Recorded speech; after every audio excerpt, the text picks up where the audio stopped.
Hello, and welcome to your new favorite bookish podcast, Fully Booked and Caffeinated. I'm Kelsey, And I'm Heather. and today we will be discussing the horrific tale of summer camp gone wrong, The Last Time I Lied by Riley Sager. As usual, let's talk about our fuel for this discussion before we get into it. Heather, what are you drinking tonight? I'm hydrating with water. Although, I will say this.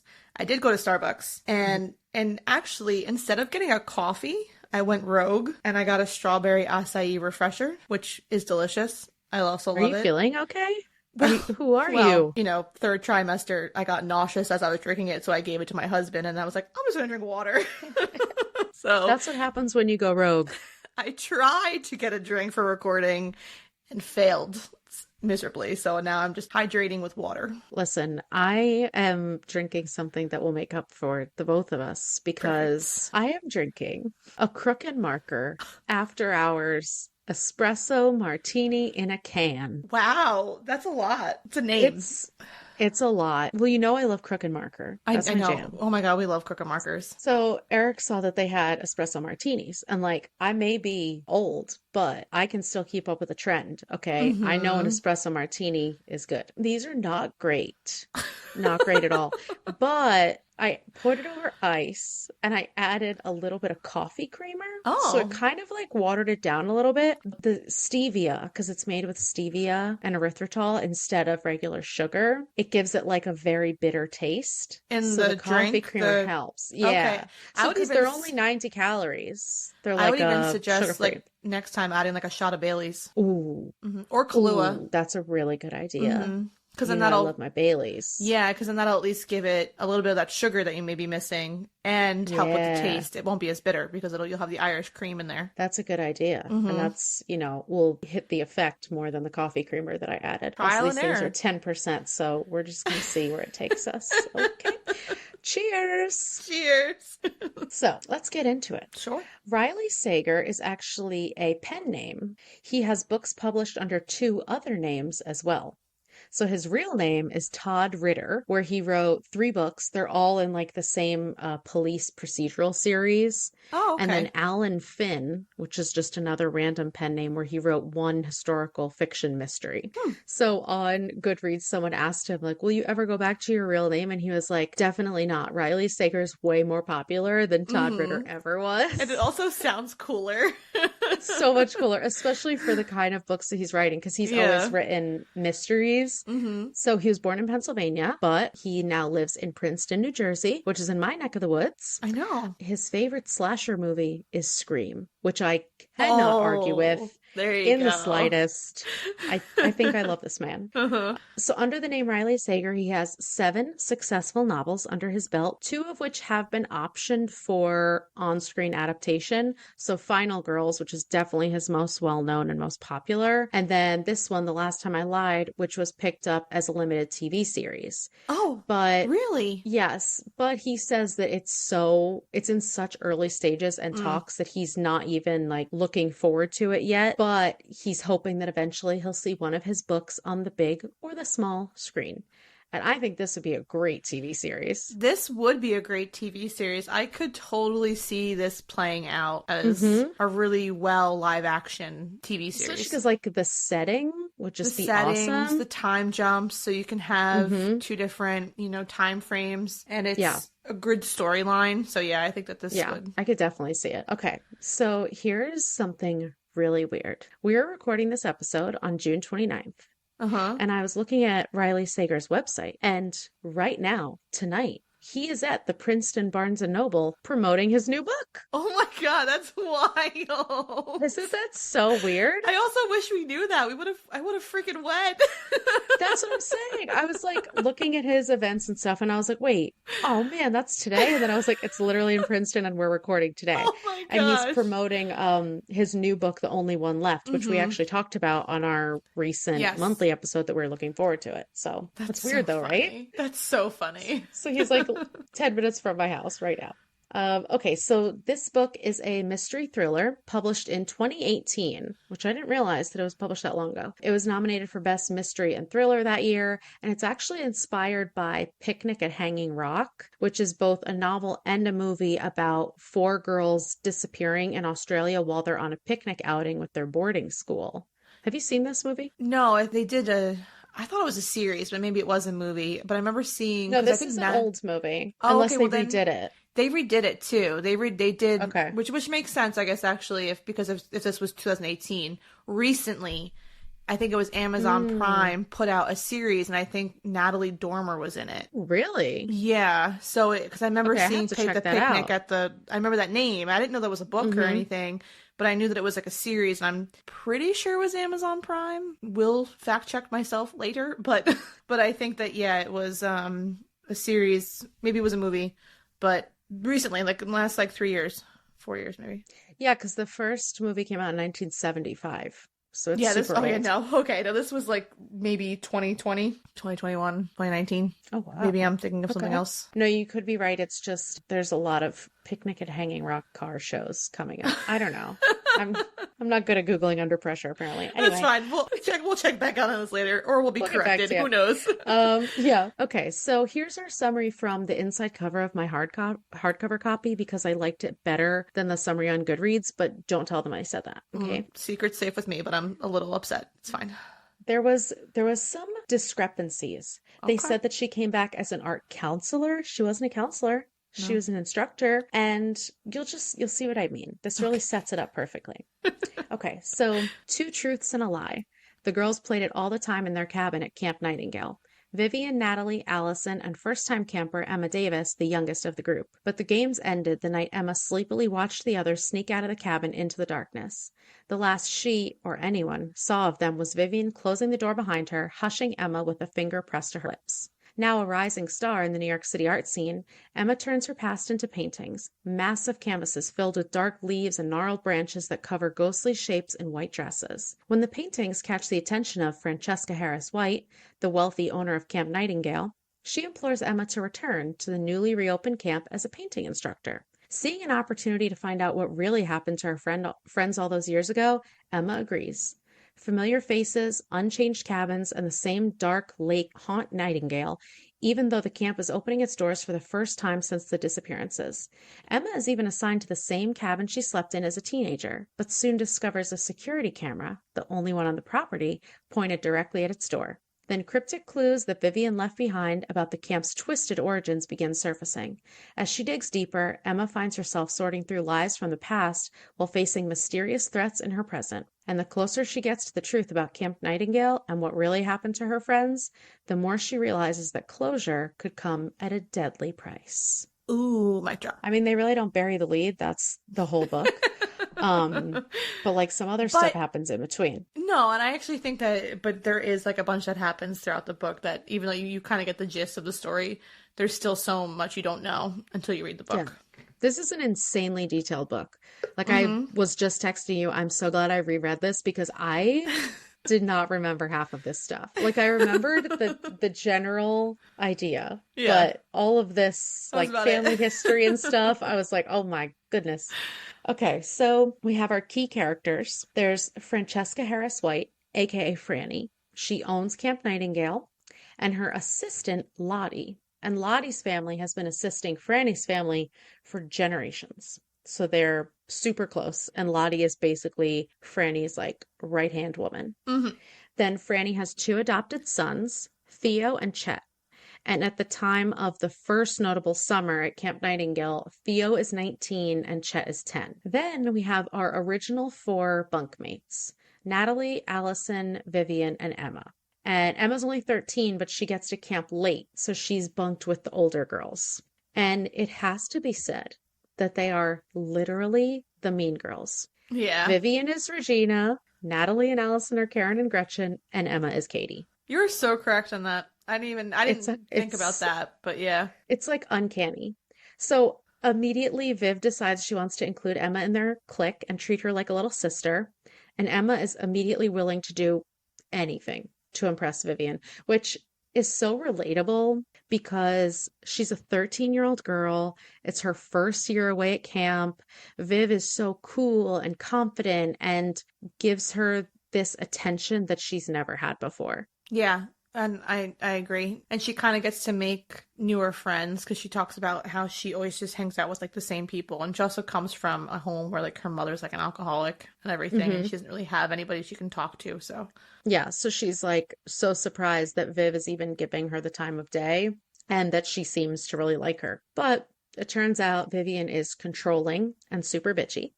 She takes Emma under her wing and starts to corrupt her a little bit, but then she's like basically teaching her how to be a mini Vivian. But then when Emma either starts acting like Vivian or when she becomes the center of attention, Viv loses her shit. Like when she pretends to drown because Emma is getting swimming lessons from Theo. I know.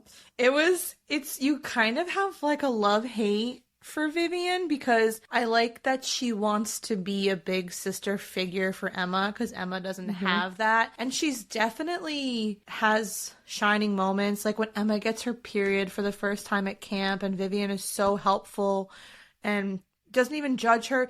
You would think that in that situation, my first thought was when Emma went up to like to tell Vivian like she was bleeding, I thought Vivian was gonna be like ill gross and kind of be like a bitch about it. Yeah. And it was the complete opposite. She Hmm. took her under her wing and was like, my sister did this for me, I'm gonna do it for you. But then of course then you have the situations where Emma wants to be like Vivian, so she feels like Vivian's judging her if she eats too much or eats the wrong things, Yeah, I and was how just gonna you say that she controls yeah. what all of them eat. Mm-hmm. So there's And like she some makes things. comments about what they're Mm-hmm. eating. She makes, she's constantly playing games with their emotions and playing everyone around her. Yeah, 100%. So Viv says, everything is a game, Em, whether you know it or not, which means that sometimes a lie is more than just a lie. Sometimes it's the only way to win. So, and this is how she sees everything. Like everything Mm-hmm. is a game, everything is a way for her to win, and a lie is necessary if it means that she's going to win. Mm-hmm. But what's really important and something I want to touch on, especially because we talk so much shit about male writers, is how he was able to capture the complexities between these female friendships, especially young teenagers, the way that Emma will do anything to impress Viv because she is so impressionable as a 13-year-old girl, but she's still so ruled by her emotions and quick to lash out.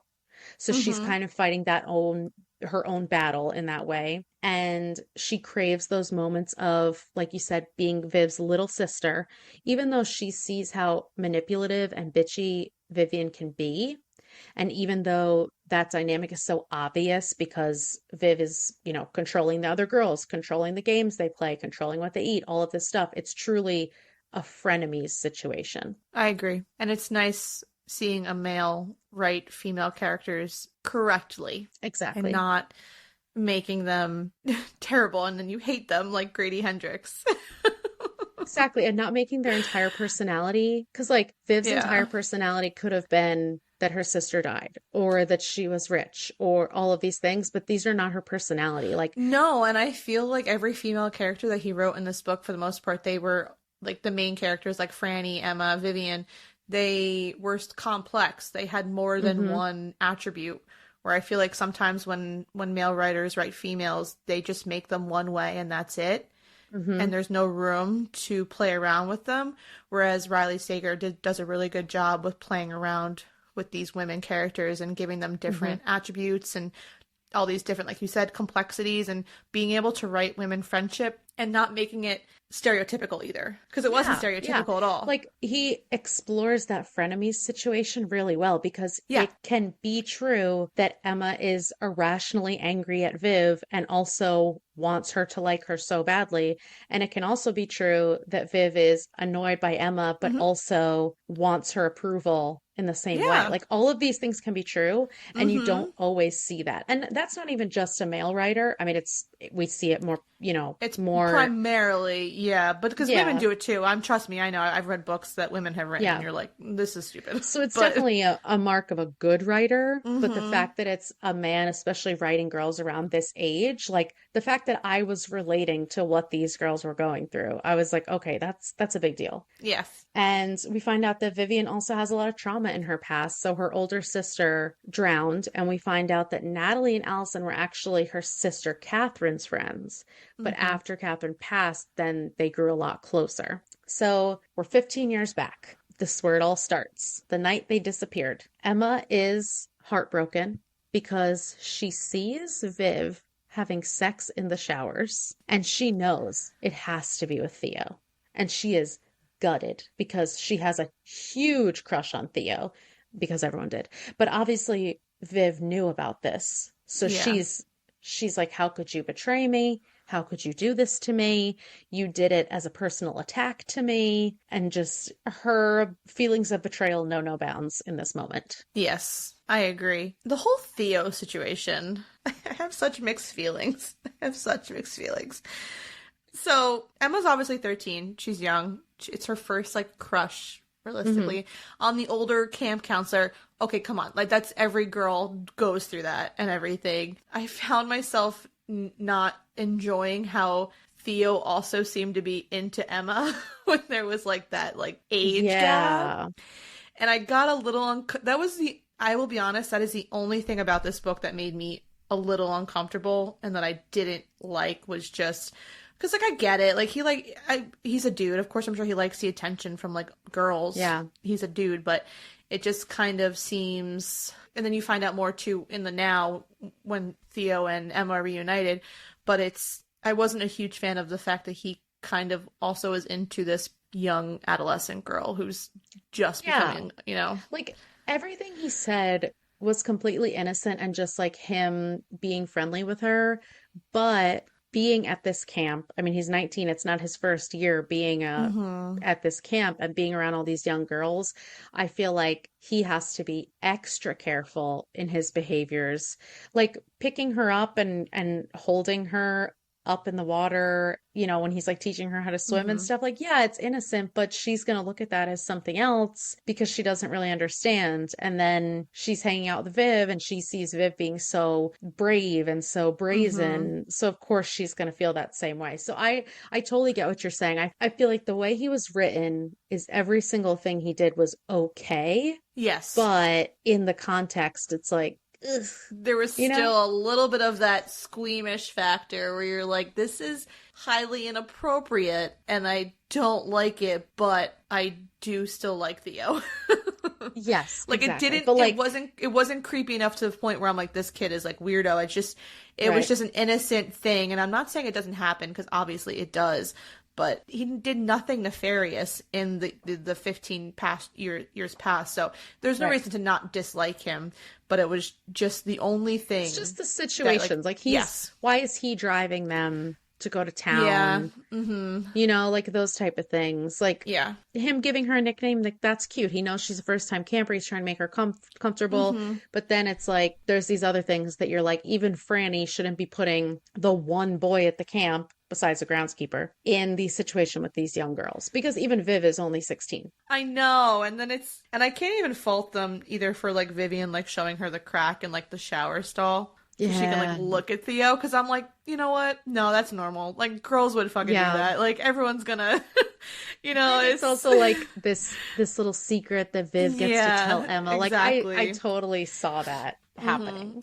But also, I really like the way that Riley Sager wrote that as well. Because again, Emma's 13 years old. She just got her period. She's never really Hmm. had a crush on anyone. And Hmm. so Theo is the first person, and she kind of like gets to peek at him in the shower. They don't go into detail as to what she sees or anything. So you don't really know what she actually saw. But obviously, I'm sure she saw a good chunk. And she Yeah. gets like the flutters and everything because she like realizes like, oh, like I like this person. So I think he wrote it. It was very mature and it wasn't like gross at all. Because she also expresses feelings of guilt when she's thinking Yeah. about it. Like she's like, "Oh my God, I Exactly. shouldn't have liked that." Like Yeah.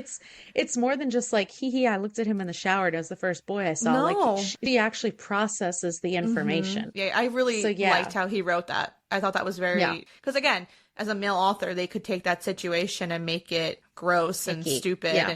and it wasn't at all. So it was good. I agree with that. Okay, so that night, that same night that she sees Viv in the shower, the girls sneak out, and Viv tells Emma she's too young to come. And Emma says, "I hope you never come back." And then, as the cherry on top, she locks the door behind them. And later on, in the early morning hours, when Viv comes back banging on the door, she doesn't open it. And Emma lives with this guilt because the three girls are never seen alive again after that moment. So she thinks if I never said that to them, if I had just opened the door, they would have come in, gone right back to sleep. None of this would have ever happened. Mm-hmm. So the next morning, upon finding the girls missing, Emma publicly accuses Theo because to her, he's the last person to see Viv alive, and also he is capable of betrayal and hurt.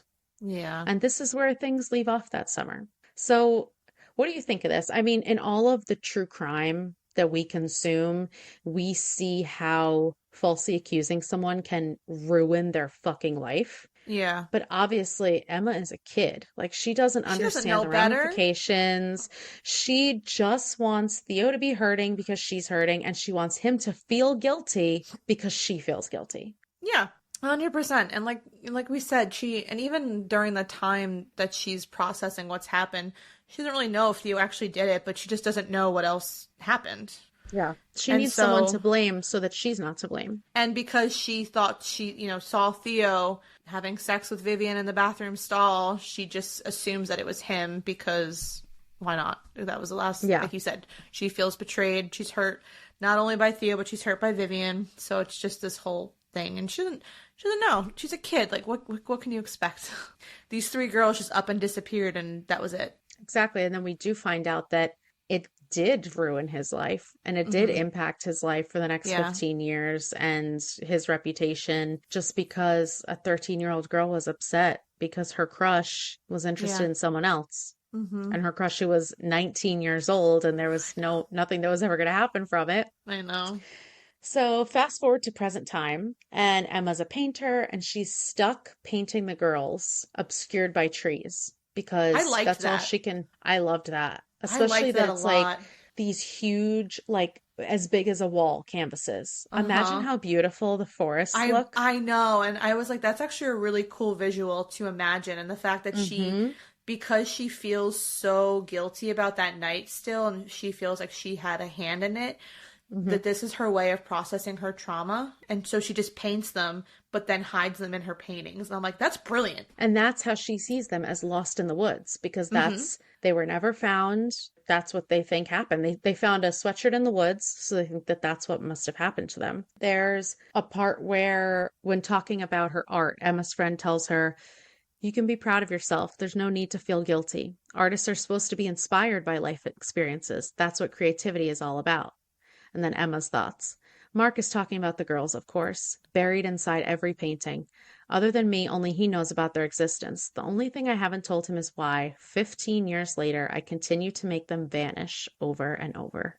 And that's Yeah. literally what she's doing because she paints the girls first, and then she just heaps on more and more paint and more trees and covers them until I think she said the first painting is the only one where you can actually see Yeah. any of the girls. Mm-hmm. So at her art show, as we heard in the summary, Franny shows up and convinces Emma to come back to the camp to teach art because she's opening it for the summer. She's like, it's time. It's been 15 years, but it's not going to be the same.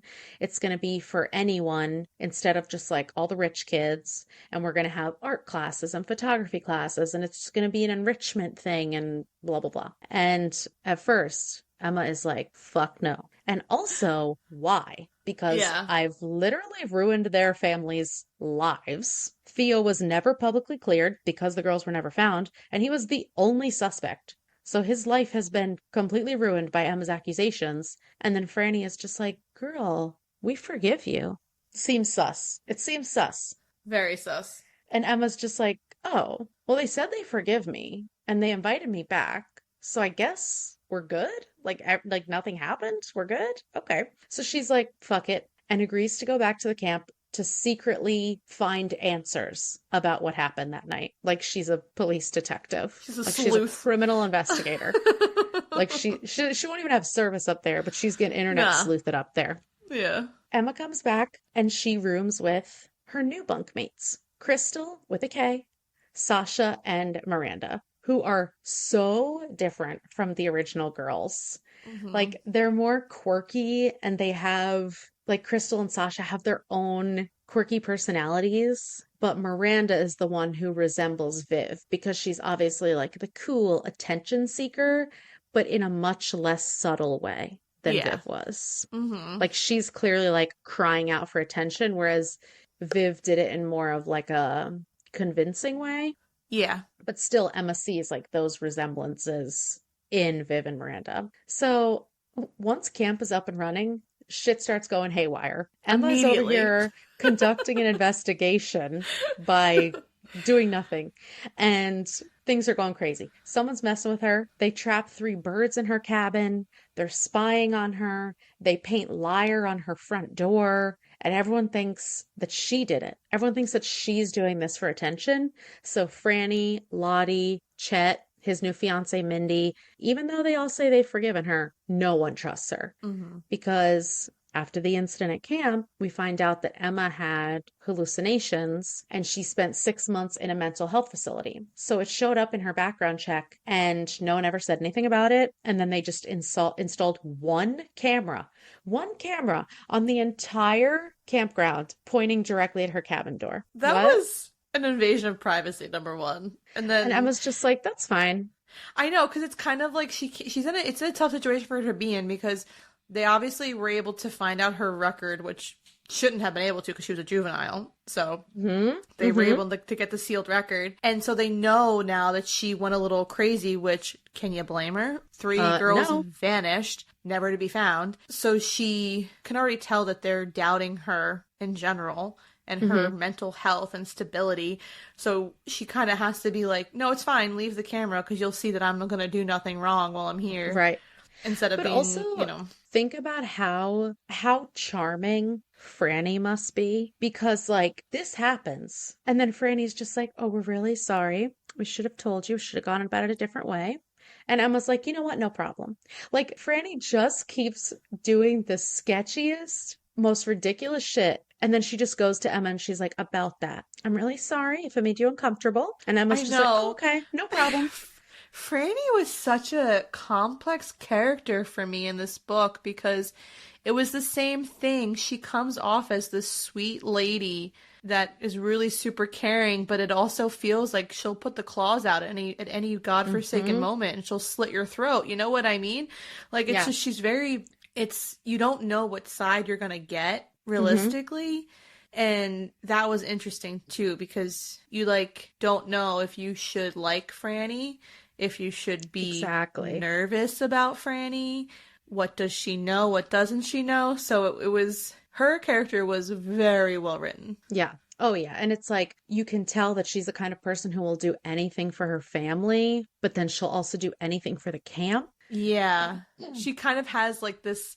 She loves her family. She loves this camp, and this camp is literally all she has left. So it's Hmm. just, and she's always had a love for it. So I think when it comes to the camp, she's willing to bend over backwards and do whatever it takes to make sure that it's successful. And then we find out that she used to own all of this property and she used to be extremely wealthy, but because of everything that happened at the camp and she had to pay out these All these settlements and settlements, yeah. she sold everything except her house in New York City and the camp. And everyone's like, dude, sell the camp. Or even Hmm. the land around it, The because there's land. like She acres just and acres and couldn't. acres of land. It just She holds wouldn't. that sentimental value for her because was it her great grandfather or something? Was it Yeah, I her think so. great grandfather? He created the camp, the land for the camp. Hmm. So I get it. It was a sentimental thing. She just couldn't let go Yeah. of it, and But she it's had also such high like, hopes of bringing it back. yes. And but imagine like something that horrible happens there and then you Oh, still I have know. such fond memories of it. Like it's Yeah. just it's very Hmm. complicated. She's a complicated woman. She sure fucking is. So then Emma knows that this camera is there, But this doesn't deter her at all from being sketchy as fuck. No.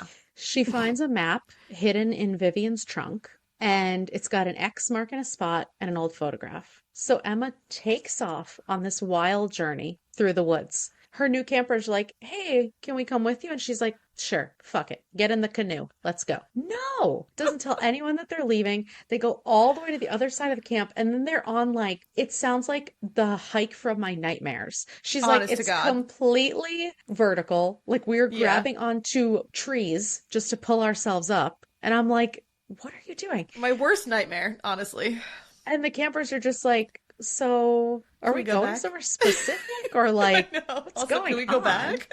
Yeah, they're like, can we turn around? She didn't even bring any food or water. She just brought like a Mm-mm. granola bar. Anyway, so they finally get to their destination, which is the X on the spot on the map. And she finds Vivian's diary buried, which I was like, okay, I like this. So Viv was on a mission of her own to expose Franny's deep, dark secret that the camp's location used to be the Peaceful Valley Asylum Mental Hospital. And this doesn't really affect the plot that much, but I have to read this excerpt from Viv's diary. It's very important. Okay, fun fact. In the 1800s, women could be sent to asylums for these reasons: hysteria, immoral life, egotism. Am I saying that right? Egotism. I think so. It sounds weird. Okay. Nymphomania, bad company, jealousy, masturbation, being kicked in the head by a horse, and, drumroll please, novel reading. I know. I knew you So were going to bring that up. We're fucked. We would have immediately Yeah. been committed. Any women listening to this podcast, you're committed to. We're all going to the Peaceful Valley Asylum. hmm And at the asylum, the patient's hair was being sold off to wig makers. So it seems like this is the only shady thing they find out that's going on there. But based on the timing and based on what happened to women who went to insane asylums, this is a shady thing that's happening. So it's indicative of further shady dealings going on. You know what I'm Yeah. saying? Like, we don't Yeah. find out anything specifically about how they're treating the women at this specific place, but it just gives you the idea that they were not being treated correctly, fairly, humanely. Yeah, it was. I like kept waiting for the other shoe to drop about this asylum, and it just like never did. It's a total red herring. Which I was just gonna say, that's the total point of it, and I can appreciate that now after you finish the book, because I'm just like, all right, well, this asylum is obviously a big part of the story, but there's really not any detail about it. And then when you get the detail about it, it's nothing bad, and I'm like, I'm just so it leaves you so confused, and then you obviously, like we said, well, you finish the book and you're like, Yeah.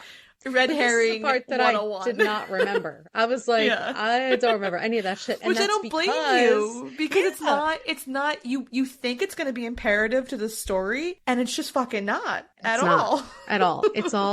It's all part of a bigger plan. Yeah. So the biggest part of this big secret is that Franny's ancestor, which I can't remember if it was like great grandpa or grandpa, I don't know, whatever. She's old. I think so it was I want to say it was great grandfather. yeah, we're gonna go with that. So he opened Lake Midnight. He made the man-made lake because he was like, this campground needs a lake. And basically he drowned the land to make a lake and buried the asylum beneath it, potentially with the women inside. And this is kind of muddy because Lottie has her own version where her ancestors found new homes for the women before the lake was open, but we really never find out who's telling No. the truth, and we really don't know. And the whole concept of them creating a lake to bury an asylum is wild in its own context. If you're thinking about it, like he literally flooded a land out and was able to do it with enough. It's just crazy. He just like left the buildings there. He's like, fuck it. I know, and I try to like think about how that would look, and I'm like, it confuses me. It perplexes me. See, it's bad. Water, even man-made water, we are not meant to explore it, okay? No. Water No. is not meant to be discovered. No. It's baffling. But also I love this summer campfire tale spin that it gives the book, because then that tale gets twisted so many different ways, and it's like this old legend that the summer camp, that there's ghosts that have been buried underneath the water and they're coming back to, to punish the campers, or that they ran off into the woods and they've been living off the land for all this time. So it adds this cool, like, I could just picture everyone around the campfire like telling these scary stories. Yeah, I agree. So I like that. So the main point that Viv makes in her diary is that she knows what she has to do and she's scared. Scared to involve Emma because she wants to protect her and scared that somehow Viv will get hurt as she carries out her plan. Yes. It's all very vague. So again, the 3 campers that Emma is rooming with go missing. Again. Did you hear Oh that? my, Again. I know, and when that happened, I was like, it like threw me for a loop when it happened in the book, and I was like, wait, I was like, now they're missing? And Like, I Emma, just you're was the like, problem. I know, and I was like, You're the common oh, denominator. I mean, clearly someone was out for her, you know, I just was like, this can't be happening. I was like, what is going on? It's also like, you don't know. No. So she wakes up, realizes they're gone. She goes to search for them. The police automatically think she's the main suspect because this coincidence is kind of a lot to handle, to be honest. Yeah. Okay. I don't blame the cops in this situation. I mean, No, me yes, I either. think they should be out there searching a little harder, but Uh-huh. like, Uh-huh. they're like, Emma, what'd you do? So then randomly, and this is a flicker in the dark situation, her and Theo meet together in the cabin and they're about to fuck in a bunk bed. After 15 years, after she accused him of killing 3 girls, and they just start making out and they're about to get it on in this Well, wooden because, bunk and bed. even, and I think it was before this, because she goes to the library to do like research about the Hmm. asylum and everything. And Theo says, because in 15 years past, Emma had kissed Theo at the diner. Oh, And so Theo was uncomfortable. like, So uncomfortable. yeah, I know. And, you know, and Theo was like, you know, no. But then, like, he admits to her, you know, that the thing was, is like, I would have kissed you back. And that was when you kind of get like, oh, like, you're crossing some boundaries, but I Hmm. get it. And then, so now it's 15 years later, he still cares about Emma. And Hmm. I think if eventually their relationship may have progressed in the future in a different way, if Right. obviously the vanishing didn't happen initially. So it's just, he's always kind of had which is weird. He's always had a thing for Emma, but Yeah. it's not necessarily weird now because now they're consenting adults. Right. And he Obviously, did stop it then, he did, and and he did. and he knew it was inappropriate, and that Right. that's why he never really acted on it. And so now his chance to do it, and it's Yeah. But now that you say it, it is very creepy that he was looking at a 13-year-old and was like, if you weren't 13, yeah, I don't like that. Maybe if he that's was like like this, yeah. 16 or 17, I would Mhm. understand his feelings a little bit more, but he is 19. Like he could Yeah. vote. Like he was a full ass adult. Okay.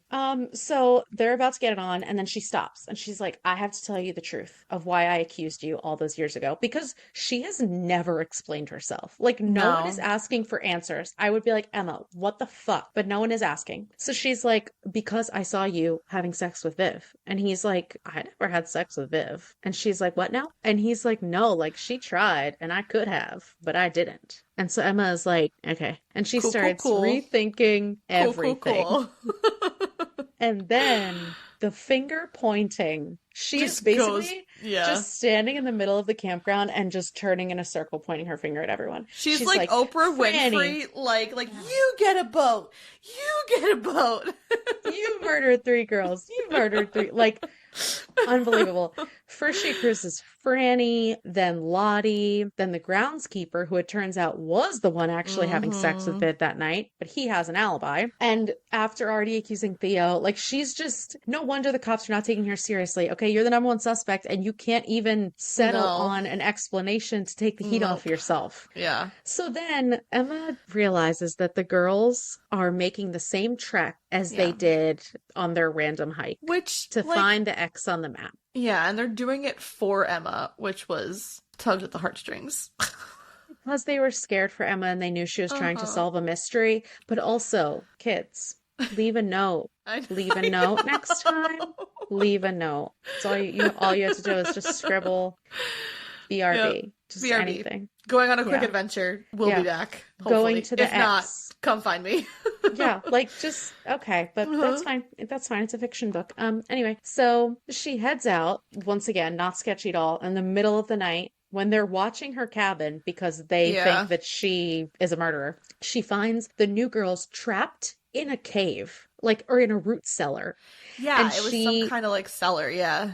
like I would love for this to be a TV series so I could see the layout of this land, okay? And she frees them, but then she's like, wait a minute, we're still in danger. We got to get the fuck out of here. And then she turns around. Surprise! Theo shows up. Yeah. He says it's because he followed her when he saw her being sketchy in the middle of the night, which is valid. But Emma is never one to not point the finger. Nope. So she was like, oh my God, you came back here to kill them. It was you all along. She whacks him in the head with a flashlight. She's like, we were in the bunk bed. We almost consummated this thing. And then she just whacks him with a flashlight and escapes. The girls escape. They go back to the boat. And she falls down into an underwater cave, which something I did not see coming. Did not see this one coming. I didn't. And also, honest to God, my worst fucking nightmare. And then when you start thinking about the fact that he literally built this lake over buildings, you're like, okay, this actually could be a real thing. Like, that's terrifying. Terrifying. Yes. So, with the help of Ghost Viv, who's just been here the whole time, she swims to freedom. And here's where it gets a little wild. She's rescued by Chet, who is basically a non-existing character up until this point. His only purpose is like having Mindy as a fiance because Mindy sucks. So he rescues her and then he hits her in the head with an oar. So I know that Emma likes to jump to conclusions a lot, but this one, it feels valid. It feels like this one might stick. So it turns out Chet convinced Franny to invite Emma back to frame her as payback for ruining his family's reputation, for causing Theo to almost take his own life. And just as he's about to start swinging away with his oar again, of course, in true fiction thriller, the cop and Theo get there just in time to save the day. Theo is a fucking hero, and he sounds super hot, and Emma is just really undeserving of all of his grace and heroic deeds. I know. Creepy or not, he's saving the day. So, anywho, but before the rescue, while Emma's just hanging out underwater, she finds bones in an old building, aka the insane asylum below the lake, and she realizes that her friends have finally been found 15 years later. She sees like Vivian's necklace down there. Yep, she sees her locket and she knows. That's how she skulls. knows that it's like them, because she sees the necklace that Vivian always wore. So she assumes that those remains are going to be the three girls. Exactly. So she comes up, she tells the cop, like, we finally found them.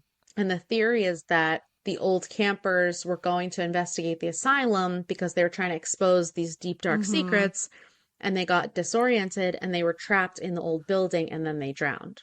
But as they investigate, they only find the bones of Natalie and Allison with blunt force trauma wounds to their heads. So there's still a lot of questions. So somehow Emma goes back home and she's ready to process part 2 of the trauma.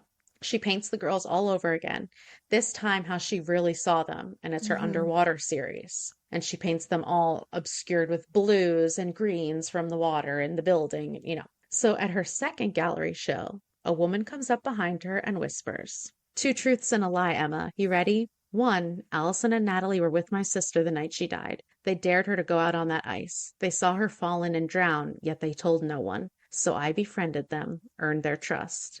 2, since I already suspected Natalie and Allison, I spent a year researching and planning. I learned about the history of Lake Midnight. I led Allison and Natalie to the secret spot on the lake where no one would ever look. I did to them what they had done to my sister. 3, Vivian is dead. All of these are the truth. But sometimes the truth can be spun into a lie. And that's the whole fucking theme of this book, is that sometimes a lie is necessary and the truth is only the truth if people believe it. Exactly. So what did you think of this ending? I mean, Viv is still alive? I literally was like, what? No. And it blew my mind. And then it obviously, as soon as you read that like little part at the end of the book, it just connects all the dots. And then Emma realizes that when Vivian came to the door that night, she didn't say, let us in. She said, just let me in. So it was, so then obviously, then you have to wonder, like, how the fuck did she escape? Like, Vivian she still made herself disappear from the campground, and she just was able, you have to think about it. She's a 16-year-old girl, right? So she's been living these past 15 years letting everyone think she's dead. And again, but then, you know, you learn about Vivian's past, and you know, she comes from a family that doesn't give a fuck about her either. Her Right. dad's like a senator or whatever, and her mom doesn't give two shits. So no one, she can go missing because Right. no one's going to look for her. No one's going to care enough to look for her. And they say that she had like pieces of a wig, so she definitely had a wig, and then there was like stuff to make a fake ID. Like, I don't know where the 16-year-old's getting all of these services, and the way that she's not being recognized because she is a senator's daughter and everyone was looking for Yeah. them. But it's just this tale of revenge. Like, she murdered these other two girls for basically not killing her sister, but basically being complicit in her death. And it's just so good. It's just so good because, again, you have to figure, so she's 15 when this happens to her sister, so it's been a year. She plans this whole, she does all this research, plans this whole thing to base, and then you understand now why she wants to include Emma but doesn't, because she doesn't want to make Emma complicit in it. And Emma's like a wrinkle in the plan. Like, she never knew. And then she finds out that Vivian actually wasn't drowning to get Theo's attention. She was doing it to see how the other girls would react. And so, you know, it's just, so she does all these, so then you look back on all the things that she did throughout this novel. Like, she fucked the groundskeeper so she can get his keys, so she can get the like, she did all this shit just so she can kill these two girls and get her revenge. And then, so you're just kind of like, bruh, what did I just read? Like, it completely changes the way you look at the book, and then you understand that the asylum was a fucking red herring. It had nothing to do with anything. Franny had nothing to do with anything, and even the girls going missing in the present had nothing to do with anything. Nothing it was to do with just anything. the whole point is just Vivian's revenge. Is the whole point of the book. And Emma totally fell for the red herring, and that's why, like, Ghost Viv kept being like, dude, it's all right in front of you. Like, I thought that you would be better at this. You're falling for... Yeah. No one cares about Franny's deep, dark secret, because even if it was true that her great-grandfather buried and killed all these women, who gives a shit, okay? There's something that happened 15 years ago that's a whole lot worse than what happened then. And that was the thing. Like, you're kind of like, why is this asylum keep getting brought up? You're like, I don't understand. You're still never getting... Because even when things come up about the asylum, it's just more unanswered questions. Like, we still don't know the truth. No, there's never like a finality to it. So you're just kind of like, it's just running around in circles about this asylum, trying to figure out when's the ball going to drop? When are we going to find out about this? What's the big thing? And then it just never does. Literally was nothing, because it had nothing to do with anything. It was just a red herring.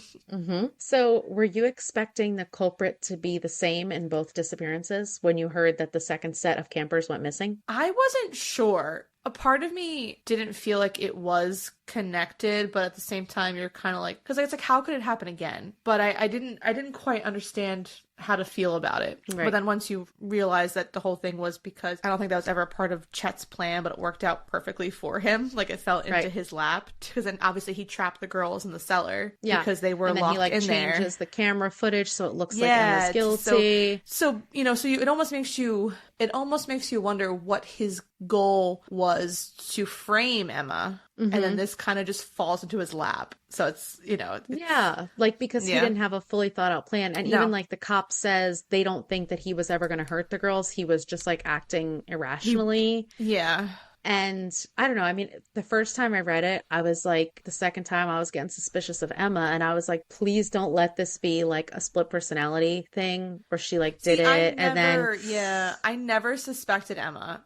She was never like on my radar, because like, again, the night that they went missing, the new girl, she was drunk as a skunk. She was passed out. And then knowing that she felt like someone was watching her, obviously. And obviously your first assumption is the groundskeeper, because he was there in the past and then in the present. So I can understand why. And he was sleazy as fuck. He was like my first thought. And then I kind of was almost like, well, was Lottie responsible? And I'm like, but why would Lottie do that? Like, it was just... There was so many different people it could have been, so you couldn't even come to a conclusion as to what was going on, because then things were answered and they're like, okay, no, it's not that, because they have an alibi, it's cleared up. So you just never know. And then eventually Emma just realizes the girls weren't kidnapped or anything. They just went on an adventure on their own, because like, you know, they find Crystal's comic book like ripped up and she was making a trail, and she like realizes what they were doing. I love that. So it's like, okay, like I like that it was innocent, that was innocent. Whereas like the Vivian one was nefarious. This one was innocent. Exactly. Exactly. Okay, so I have a couple more questions for us to discuss. Which of the girls do you relate to the most? It could be Vivian, Natalie, or Allison, Sasha, Crystal, or Miranda, Emma, or even Becca, who we didn't talk about, but she was definitely a victim of Viv's manipulation. Probably Emma.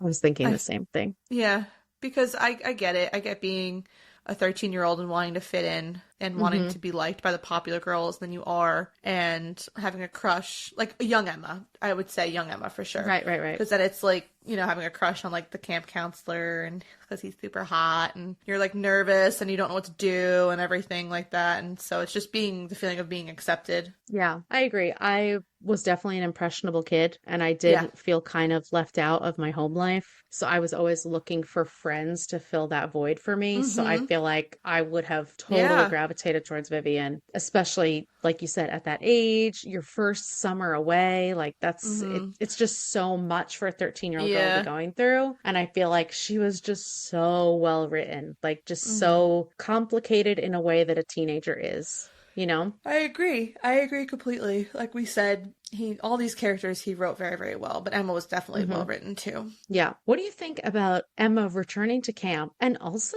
her refusal to recant her allegations? Even 15 years later, she still won't. She says, I'm sorry, but she won't take back what she said about Theo. I think because she feels guilty and she doesn't want to admit that she was wrong. I think it's kind of almost like, I think that she just doesn't want to admit that she fucked his life up. She also, I think she's like, I can't say with 100% certainty that he didn't do it, even though I still have a crush on him 15 years later and I'm wanting to make out with him and stuff. She's like, I still don't know that he didn't do it. Yeah, it's which I understand because she doesn't have the answers yet until Vivian comes back to her in the present. Yes. You know what I mean? So now at this point, I'm sure she would admit that she was wrong. But I just think in that moment, it's so much has happened 15 years ago and present that it's just a mess. It's all intertwined and interwoven, and there's just you pull a string, the whole thing's gonna fall apart. So it's just right. And also in any real life situation, Emma is not returning to that fucking camp. That's not happening. It's not happening. No. I don't care how much they're paying her. She's selling her big ass paintings. She's got the money. She's fine. Okay. She lives in New York City. Okay, my most important question I already asked, which is why didn't the girls leave a note? It's just a serious question that I have for the campers. I get that you were trying to help Emma because Emma, okay, there were so many where I was actually cringing reading this book when she's drunk and talking to the campers. Oh, I know. That situation was weird. That was a little much. I was like, Emma, please go to sleep, go to sleep, go to sleep. Stop talking, stop talking. And she's like, let's play truths and a lie. And I was like, stop it, go to sleep. And then when she's 13 and she kisses Theo, and she's like, oh my God, I was like, ugh, ugh. Like, it was painful. It was painful to read it. So anyway, these girls are scared of the dark and they just run off in the middle of the night. Like, y'all couldn't have waited till the next day. I mean, yeah, suspicious. But I get it. It's obviously, it had to happen. I know it's a fiction book, Heather. I know, sense. Okay. But I just, every time I'm like, guys, this is the part where you get into the car and drive away in the slasher movie. You know what I mean? All right. So any other questions that we need to discuss before we get to the ratings? No, I don't think so. I think that we hit on everything that stuck out to me in this book. Oh, I think we should finish our talking about Franny's complexity because we also find out that Franny was dying and that's why she reopened the camp. Yes, and actually another thing that I liked and was that the fact that she kind of wanted Theo and Emma to be together, which was interesting because she was like, you guys both need to have a conversation and, when you're both ready. And I think that, you'll be able to it's almost like Franny knew that they would be together.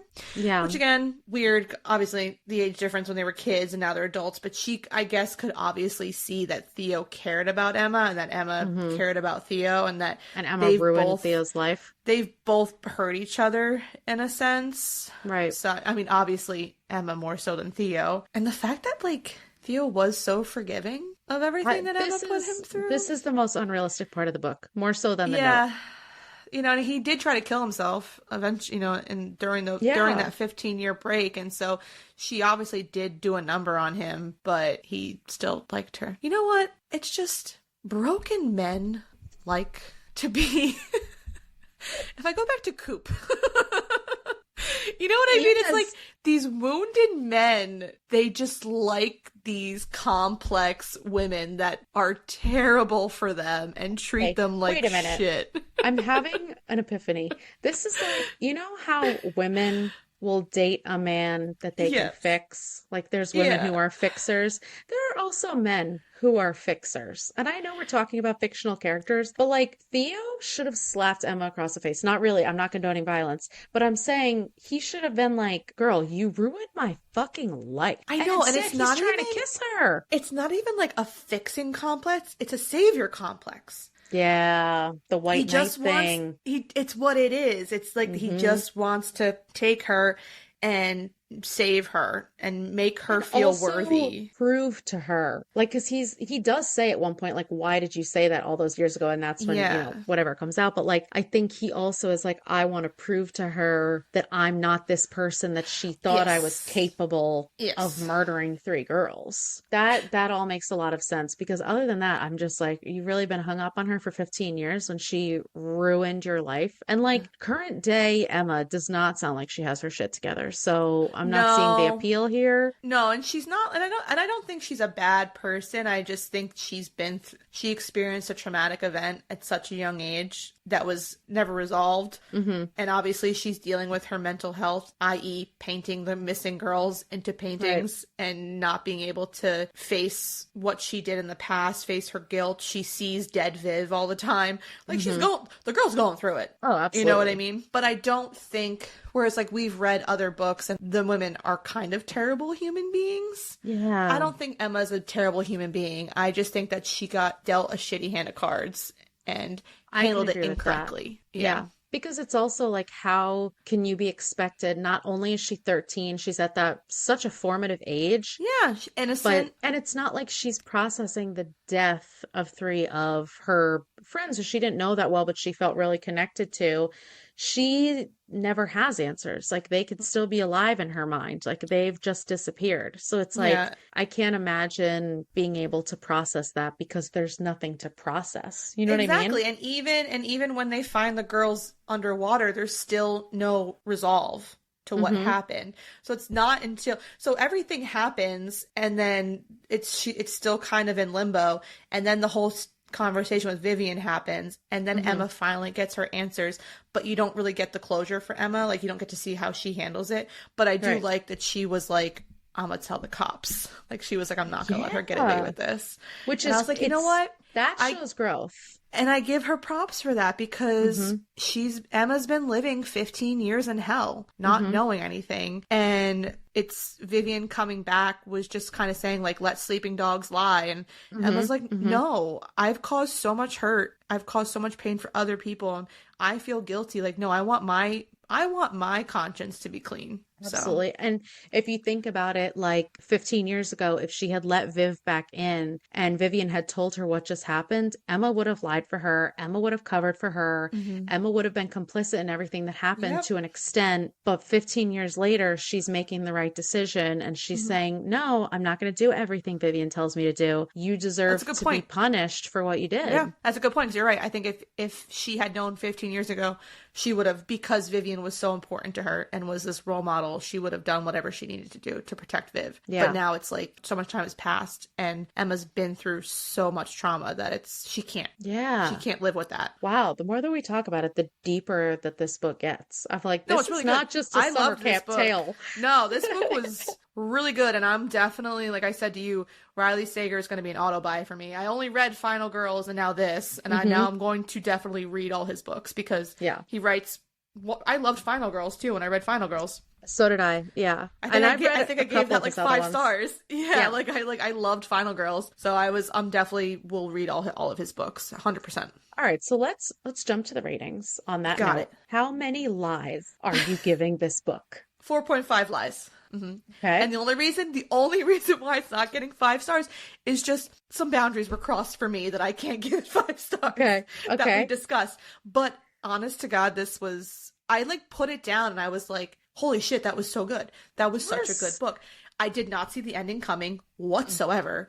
And once you get to the ending and you see how it's all connected, you're like, that was an amazing concept for a book. And I also love summer camp vibes. So Oh yeah. this was a really great choice. I'm glad that you chose it. I already had it, so it worked out in the end, but I'm happy to be discussing it. Yeah. And I feel like when you get that first reveal that Chet is the one who hid the girls, it's like kind of disappointing. Like, oh, they just It picked a is. random character. It is. But then once you get to the real point of the story, which Yeah. is Vivian, it's like, holy shit, nice work. Yeah, Like exactly. that's I completely agree with that.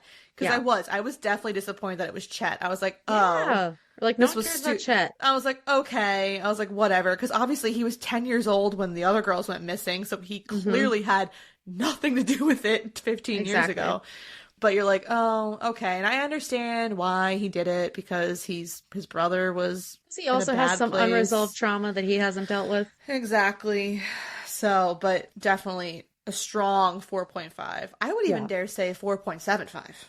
That's what I'm saying. I'm saying Yeah. I couldn't give it the full 5 either. I think I did when I first read it. I also am giving this 4.5/4.75 Yeah. lives. Even though there is so much going on, especially like we talked about, finding about the history of the asylum and every character's journey, I didn't feel like it was hard to follow. I think that Riley Sager has a gift of being able to write female characters really well Mm-hmm. and capture their personalities and all the complexities and all the facets. There were some issues I had. I didn't love the format of the last chapter. You know how it was like all like italicized and it's like, Yes.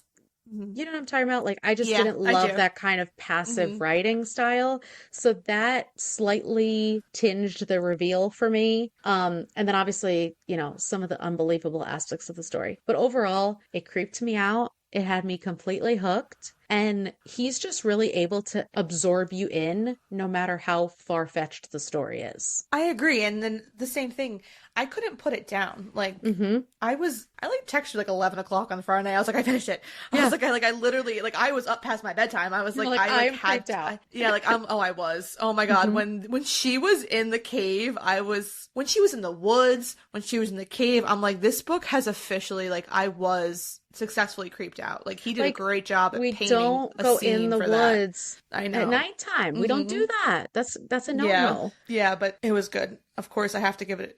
If I can't put the book down, I'm going to give it a high rating. Yeah, You know? absolutely. And yeah, like you said, I think he's definitely an auto buy. I really You've enjoy. read like a good chunk of his books. Yeah, I've read all of them except the new one, actually, the one that Yes, I came was out going to this say, month. I've only read 2, and I have Home Before Dark, and I want to get the rest of them. Well, it's crazy because House Across the Lake is really, really good. And that one, as you're reading it, you're like, oh my God, this is such like a familiar trope and blah, blah, blah. But then it just keeps unraveling the same way that he does with this. And you're like, oh my God, it's so much deeper than you thought. So Yeah, I well, that's really kind of liked how that like one Final. too. That's how like Final Girls was too. Like when you got to what the twist of everything was, you're kind of just like, what? Yeah. I didn't see that coming. Yeah. So and I can appreciate that. I like that he's someone that will keep me on my toes instead of other books where kind of like, oh, like, you know, when we read A Flicker in the Dark, I was like, I had a feeling of who it was. Yeah. But And it's not twists for the sake of twists. Like this was very much thought out. Every single page of this book made sense to the ending. Yeah. And I just would really like to commend us for speaking so highly of this male writer. So I know. Cheers to us for that. cheers to us. We're doing great. Anything else you want to add? No, I think we've now have officially covered everything. I think we could go on forever, but we've established we really like it and we recommend it, especially for those summer vibes. I think it's a great summer thriller. Read it on the beach during the day. And if you're gonna leave to go follow a treasure map, leave a note. Leave a That's note it. or a trail of Or a ripped trail. up of comic books. Exactly. All right, so that's all we have for you today. If you like what you heard, please make sure to follow, subscribe, and rate and review the podcast on whatever platform you're listening to, because that'll really help us out a lot. If you have any book recommendations, if you have any questions for us, if you want to discuss this book further with us, you can email us at fullybookedcalfpod@gmail.com. Also, be sure to follow us on our socials, TikTok and Instagram at fullybookedcalfpod to see our upcoming reads and some recaps of our episodes. Thanks for checking us out, and remember, If you need us, we're fully booked. bye! Bye.